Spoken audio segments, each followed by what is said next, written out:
નમસ્કાર મિત્રો, આપણી ગુજરાત સ્ટડીઝ યુટ્યુબ ચેનલમાં ફરી એક નવા વિડીયોમાં આપનું હાર્દિક સ્વાગત કરું છું. તો મિત્રો, તમને ખ્યાલ હશે કે રેલવે વિભાગ દ્વારા 22,000 કરતાં પણ વધારે જગ્યા ઉપર ભરતીની જાહેરાત કરી છે, જેના માટે કોઈ પણ 10 પાસ હોય એ ફોર્મ ભરી શકશે.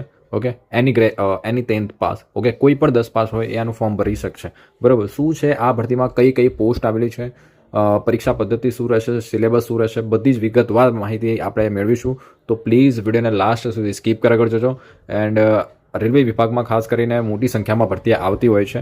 ઓકે, તો આવનારી દરેક ભરતીની અપડેટ માટે આપણી ચેનલ સબસ્ક્રાઇબ ના કરી હોય તો સબસ્ક્રાઇબ કરી રાખજો, જેથી કરીને આવનારી સરકારી ભરતીઓની અપડેટ તમને રેગ્યુલર મળતી રહે. વધુ ડાયવેસ કરે વિડીયોને આગળ સ્ટાર્ટ કરીએ. હવે મિત્રો, આ સ્ક્રીન ઉપર તમે જોઈ શકો કે રેલવે વિભાગ દ્વારા જે ભરતી આવેલી છે એનું આ ઓફિશિયલ નોટિફિકેશન છે. સૌથી પહેલાં આપણે જે પણ ઇમ્પોર્ટન્ટ માહિતી છે ને એ માહિતી મેળવી લઈએ.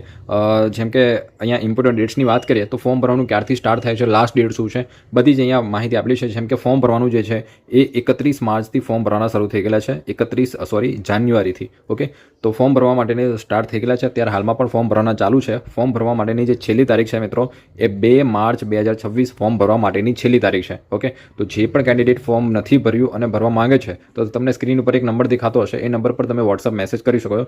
તમને આ રેલવે ભરતીનું ફોર્મ ભરી આપવામાં આવશે. રેલવેની કોઈ પણ સરકારી ભરતીનું ફોર્મ ભરવું હોય તો બધી જ ભરતીઓના ફોર્મ તમને ઓનલાઈન ઘરે બેઠા ભરી આપવામાં આવે છે. તો એ નંબર તમે સેવ રાખી શકો છો. ઓકે, તો હવે આગળ વાત કરીએ કે મિત્રો આ ભરતી કઈ છે, કઈ પોસ્ટ માટે છે અને શું છે સેલેરી વગેરે, પરીક્ષા પદ્ધતિ શું છે, એલિજિબિલિટી ક્રાઇટેરિયા તો મેં તમને કહી જ દીધો છે કે 10 પાસ હોય ફોર્મ ભરી શકશો. એ જ ક્રાઇટેરિયા શું રહેશે, ઉંમર મર્યાદા શું રહેશે, એની આગળ વાત કરીએ છીએ. તો અહીંયા તમે જોઈ શકો કે લેવલ 1ની પોસ્ટ છે. ઓકે, અને બેઝિક જે તમારી સેલેરી છે એ 18,000 રૂપિયા છે, પરંતુ અહીંયા તમને 18,000 નથી મળવાના. આ બેઝિક સેલેરી છે. આગળ તમને કહું છું કે સેલેરી કેટલી મળશે. ઓકે, તો મેડિકલ સ્ટાન્ડર્ડ શું છે, તો એઝ પર એનક્ષર એટલે કે મેડિકલ સ્ટાન્ડર્ડ છે. આમાં વિવિધ અલગ અલગ પોસ્ટ આવેલી છે. ઓકે, ટ્રેક મેન્ટેનર છે, પછી કહી શકાય પોઈન્ટ્સમેનની છે, ઘણી બધી પોસ્ટ હોય છે આમાં. તો દરેક પોસ્ટ માટે અલગ અલગ મેડિકલ સ્ટાન્ડર્ડ હોય છે, તો એ પણ આગળ જોઈશું. એ જ ક્રાઇટેરિયા શું છે, તો 18થી લઈને ઓછામાં ઓછી તમારી 18 વર્ષ ઉંમર કમ્પ્લીટ હોય અને 33 વર્ષ કરતાં ઓછી ઉંમર હોય અથવા તો 33 વર્ષ હોય તો તમે આનું ફોર્મ ભરી શકશો. પરંતુ તમને ખ્યાલ હશે કે ઓબીસી એસટી હોય એ લોકોને 5 વર્ષની છૂટછાટ મળે છે અને ઓબીસીને 3 વર્ષની. એટલે કે જો તમે ઓબીસી કેટેગરીમાંથી હોય તો 33 + 3 એટલે કે 36 વર્ષ સુધી પણ તમે આનું ફોર્મ ભરી શકશો. અને SC ST કેન્ડિડેટ હોય એ 38 વર્ષ સુધી પણ આનું ફોર્મ ભરી શકશે. ઓકે, તો વેકેન્સીની વાત કરીએ, ટોટલ મેં તમને કીધું એ પ્રમાણે કે 22,000 કરતાં વધારે વેકેન્સી છે, એટલે કે 22,195 વેકેન્સી છે. રાઈટ, તો આ વેકેન્સીની વાત કરીએ. બીજું સેલેરી. હવે સેલેરી આમાં કેટલી મળશે? 18,000 સેલેરી નથી મળવાની. તમને ખ્યાલ છે કે કેન્દ્ર સરકારે 8 પે કમિશન હાલ ચર્ચામાં છે. ઓકે, તો 8 પે કમિશન જેવું લાગુ પડશે, મતલબ 8 પે કમિશનના મુજબ તમને કહી શકું કે તમારી સેલેરી છે એ 50,000 થી 60,000 આજુબાજુ તમારી સેલેરી બનશે. એટલું તો ટૂંકમાં કોન્ફિડન્સલી કહી શકું છું કે 50,000 પ્લસ તમારી સેલેરી થશે. Okay, 50,000 plus. અને અમુક એવી પોસ્ટ પણ હોય છે કે જ્યાં તમને ઓવર ટાઈમ કરવાનો પણ મોકો મળતો હોય છે. ઓવર ટાઈમના પણ અલગથી ચાર્જિસ મળતા હોય છે. તો એ ઇન્ક્લુડ કરે તો 60,000 થી 70,000 આજુબાજુ તમારી સેલેરી બની શકે છે. પરંતુ 50,000 તો દરેક પોસ્ટ માટે તમને મળશે જ. એલાઉન્સીસ ને બધું જોડતા વગેરે કહું છું. ઓકે, આગળ વાત કરીએ મિત્રો, તો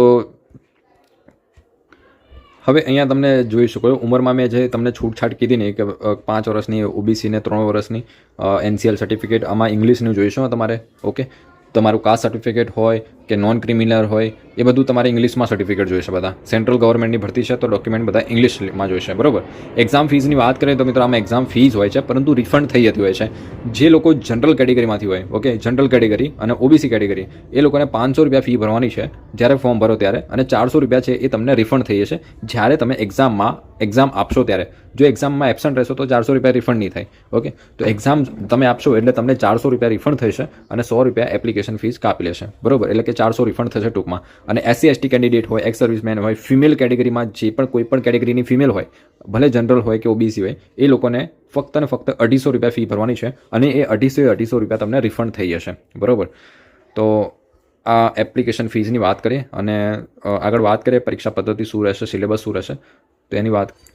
હવે પરીક્ષા પદ્ધતિની વાત કરીએ તો તમે અહીંયા જોઈ શકો કે એક જ આમાં ફક્ત સિંગલ એક કોમ્પ્યુટર બેઝ ટેસ્ટ હોય છે, જેને CBT ટેસ્ટ કહેવામાં આવે છે, જેમાં તમને 90 મિનિટનો સમય મળશે. અને મેઇનલી જનરલ સાયન્સના 25 ક્વેશ્ચન હશે, મેથેમેટિક્સના 25 ક્વેશ્ચન હશે, અને રિઝનિંગના 30 ક્વેશ્ચન હશે, અને જનરલ અવેરનેસ અને કરંટ અફેર્સના 20 ક્વેશ્ચન રહેશે. એમ કરીને 100 ક્વેશ્ચન હશે 100 માર્ક્સમાં. બરોબર, અને 100 માર્ક્સમાંથી તમારું ફાઇનલ મેરિટ બનશે. ઓકે, તો આ પ્રમાણે હોય છે મિત્રો તમારી પરીક્ષા પદ્ધતિ. મેથ્સ, રિઝનિંગ, ઇંગ્લિશ અને સોરી ઇંગ્લિશ નથી હોતું, જનરલ અવેરનેસ અને સાયન્સ હોય છે. દરેક 25-25, ખાલી રિઝનિંગ 30 માર્ક્સનું હોય છે અને જનરલ અવેરનેસ 20 માર્ક્સનું હોય છે. આ પ્રમાણેનો તમારો સિલેબસ છે. ડિટેલ સિલેબસ અહીંયા આપેલો છે કે મેથ્સ માટે કયા ટોપિક કરવાના, જનરલ ઇન્ટેલિજન્સ રિઝનિંગ માટે કયા કરવાના, સાયન્સમાં કયા ટોપિક્સ કરવાના છે અને અવેરનેસમાં પણ તમે જોઈ શકો છો, રાઈટ. હવે વાત કરીએ મિત્રો કે આમાં ફિઝિકલ ટેસ્ટ પણ હોય છે તમારો. ઓકે, ફિઝિકલ ટેસ્ટ આમાં એકદમ સામાન્ય લેવલ ફિઝિકલ ટેસ્ટ હોય છે, એટલું કંઈ ટફ ટેસ્ટ નથી હોતો. જે મેલ કેન્ડિડેટ છે ને, મેલ કેન્ડિડેટ એની વાત કરીએ તો મેલ કેન્ડિડેટને તમને અહીંયા વાંચી શકો છો કે should be able to lift and carry 35 kg of weight for a distance 100 meters in 2 minutes. એટલે કે તમારે મેલ કેન્ડિડેટ એટલે કે પુરુષ ઉમેદવારે 35 કિલો વજન ઉઠાવવાનો છે અને 100 મીટર જે ટ્રેક હોય છે, 100 મીટરની જે દૂરી છે, ડિસ્ટન્સ છે, એ તમારે 2 મિનિટમાં કમ્પ્લીટ કરવાનો છે. એટલે ટૂંકમાં કહી શકાય કે 35 કિલો વજન ઉપાડીને જવાનો છે 100 મીટર. ઓકે, અને 2 મિનિટમાં તમારે કમ્પ્લીટ કરવાનો છે. અને should be able to run for a distance 1000 meter in 4 minutes 15 second. એટલે કે 1 કિલોમીટર રનિંગ છે એ તમારે 4 મિનિટ અને 15 સેકન્ડમાં પૂરી કરવાની છે, જે ઇઝીલી થઈ શકે છે. બરાબર, થોડી એવી પ્રેક્ટિસ કરો, આરામથી તમે કરી લો છો. અને બીજું ફિમેલ કેન્ડિડેટની વાત કરીએ તો ફિમેલે 20 કિલોગ્રામ વજન ઉપાડવાનો છે અને 100 મીટરની કહેવાય કે ડિસ્ટન્સ છે એ 2 મિનિટમાં પૂરું કરવાનું છે. ઓકે, ઉમેદવાર છે એ લોકોને પણ 1000 મીટર રનિંગ છે એટલે કે 1 કિલોમીટર રનિંગ છે એ લોકોને 5 મિનિટ અને 40 સેકન્ડમાં કમ્પ્લીટ કરવાનું રહેશે. બરાબર, આ ફિઝિકલ ટેસ્ટ હતો. ફિઝિકલ ટેસ્ટ કમ્પ્લીટ કરી લેશો પછી તમને મેડિકલ ટેસ્ટ માટે બોલાવશે. મેડિકલ પછી ડોક્યુમેન્ટ વેરિફિકેશન પછી મેડિકલ ટેસ્ટ હોય છે. બરાબર, તો આ પ્રોસેસ હોય છે. હવે તમને પોસ્ટની વાત કરું અને એક્ઝામની લેંગ્વેજ પણ તમને કહી દઉં કે એક્ઝામ છે તમે કોઈ પણ લેંગ્વેજમાં આપી શકો છો. તમે હિન્દીમાં આપવા માંગતો હિન્દી છે, ઇંગ્લિશ છે, ગુજરાતી છે, તમે એક્ઝામ આપી શકો છો. ગુજરાતી આપણી રિજનલ લેંગ્વેજ છે તો ગુજરાતીમાં પણ તમે આની એક્ઝામ આપી શકશો. બરાબર, હવે પોસ્ટની વાત કરીએ કે આમાં કઈ પોસ્ટ આવેલી છે અને આપણા કયા ઝોનમાં કેટલી વેકેન્સી છે એની પણ આપણે વાત કરી લઈએ. જેમ કે અહીંયા પોસ્ટને તમે જોઈ શકો છો મિત્રો કે કઈ પોસ્ટ માટે શું મેડિકલ સ્ટાન્ડર્ડ છે એ પણ તમને અહીંયા જોવા મળશે. મેડિકલ સ્ટાન્ડર્ડ આપેલું છે અને અહીંયા ડિપાર્ટમેન્ટ આપેલું છે, કયો ડિપાર્ટમેન્ટ છે, અને અહીંયા પણ ડિપાર્ટમેન્ટ તમે જોઈ શકો છો. આ સબ ડિપાર્ટમેન્ટ છે અને અહીંયા ડિપાર્ટમેન્ટ છે. બરાબર, અને અહીંયા પોસ્ટ આપેલી છે, કઈ પોસ્ટ છે, જેમ કે આસિસ્ટન્ટ TRD છે, TRD. બરાબર, જેનું ડિપાર્ટમેન્ટ છે ઇલેક્ટ્રિકલ. તો પણ તમે 10 પાસ ફોર્મ ભરી શકો છો દરેક પોસ્ટ માટે, રાઈટ. અને અહીંયા તમે જોઈ શકો છો કે કેટલી મેડિકલ સ્ટાન્ડર્ડ માગેલું છે તો B1 માગેલું છે. A1 હોય એ સૌથી કહેવાય ને કે સ્ટાન્ડર્ડ લેવલનું મેડિકલ ટેસ્ટ કહેવાય. બરાબર, સૌથી હાર્ડ કહી શકાય, એટલે કે દરેક ક્રાઇટેરિયા ફૂલફિલ કરતા હોવા જોઈએ. પછી આસિસ્ટન્ટ ઓપરેશન છે, ઇલેક્ટ્રિકલ ડિપાર્ટમેન્ટ છે, એ પણ જનરલ સર્વિસ છે, B1 medical standard. Assistant TLN AC છે, આ પણ ઇલેક્ટ્રિકલ ડિપાર્ટમેન્ટમાં આવે છે. પછી SNT છે, એ પણ SNT ડિપાર્ટમેન્ટ, સિગ્નલ ડિપાર્ટમેન્ટમાં આવે છે, સિગ્નલનું કામ હોય છે મેઇનલી, B1 મેડિકલ સ્ટાન્ડર્ડ છે. પછી પોઈન્ટ્સ મેનની છે, ઓકે, ટ્રાફિક ડિપાર્ટમેન્ટમાં આવે છે અને એમાં A2 મેડિકલ સ્ટાન્ડર્ડ માગેલું છે. અને આમાં કોઈ પણ ફિઝિકલ હેન્ડીકેપ કેન્ડિડેટ ઇલિજિબલ નથી, આમાં ફોર્મ ના ભરી શકે.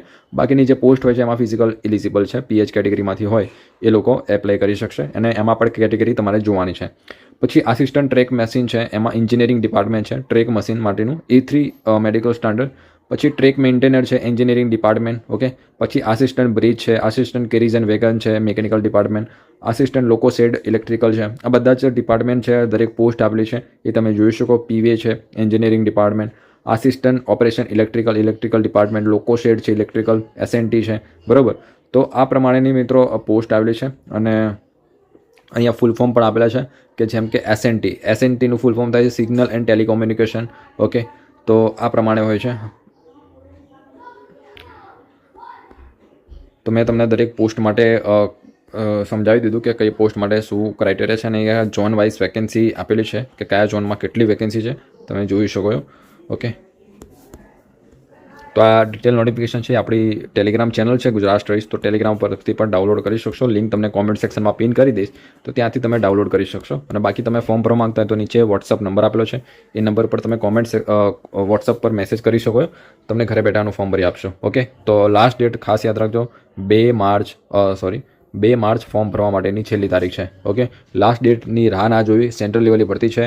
છેલ્લા 10 દિવસ સુધી તો સાઇટ લગભગ કહેવાય ને કે બહુ જ લોડ લેતી હોય છે, તમે ફોર્મ બહુ સારી રીતે ભરી નહીં શકો. બરાબર, તો વહેલી તકે આનું ફોર્મ ભરી દેવું, 10 પાસ અને 18 થી 33ની વચ્ચે ઉંમર હોય તો. ઓકે, તો આના સિવાય કોઈ કન્ફ્યુઝન કોઈ ડાઉટ હોય તો કોમેન્ટ સેક્શનમાં કોમેન્ટ કરીને પૂછી શકો છો. તમને કોઈ ના સમજાયું હોય તો હું જરૂરથી રિપ્લાય કરીશ. ઓકે, બાકી એક્ઝામ ડેટ છે, પરીક્ષાનું એડમિટ કાર્ડ છે, પરીક્ષા ક્યારે આવશે, બધી જ અપડેટ આપણે ટેલિગ્રામ અને WhatsApp ગ્રુપ ઉપર આવતી હોય છે, તો એ જોઈન કરી રાખો જેથી કરીને દરેક ભરતીની અપડેટ તમને રેગ્યુલર મળતી રહે. ઓકે, તો મળે મિત્રો નેક્સ્ટ વિડીયોમાં. આ વિડીયો પૂરતું આટલું જ.